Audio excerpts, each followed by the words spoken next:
कोण कुठं बसतो यापेक्षा गरिबांचे प्रश्न मांडण्यावर अधिक भर द्या। राम कदम यांनी महाविकास आघाडीवर जोरदार निशाणा साधलाय। तामिळनाडूमधील दीप प्रज्वलावरून राम कदम यांनी ठाकरेंच्या हिंदुत्वावर प्रहार केला।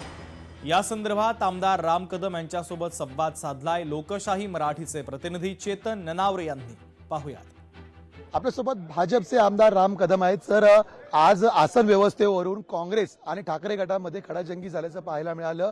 विधानसभा अध्यक्षाच्या दालनातच ही खडाजंगी झाली।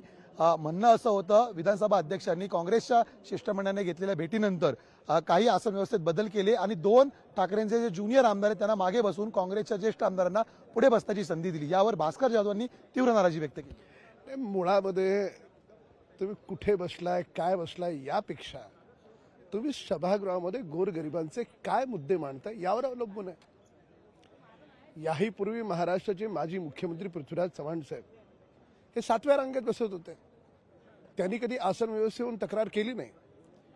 या मुद्द्याशी मी सहमत आहे की आमदाराच्या ज्येष्ठतेप्रमाणे त्याला पुढचं स्थान मिळालं पाहिजे, पण कुठल्या कारणामुळे राहिलं असेल तर तुम्ही तिथे कुठे बसला हे मिरवायला येता, मतदारसंघाचे महाराष्ट्राचे प्रश्न मांडायला येता।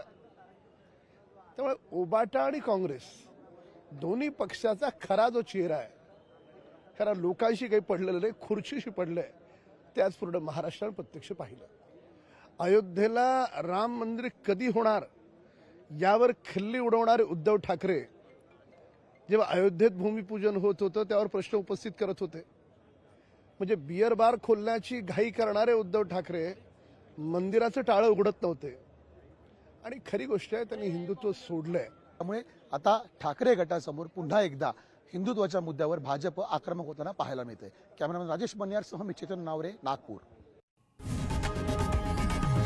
लोकशाही मराठी ऐका, पहा, जागरूक रहा।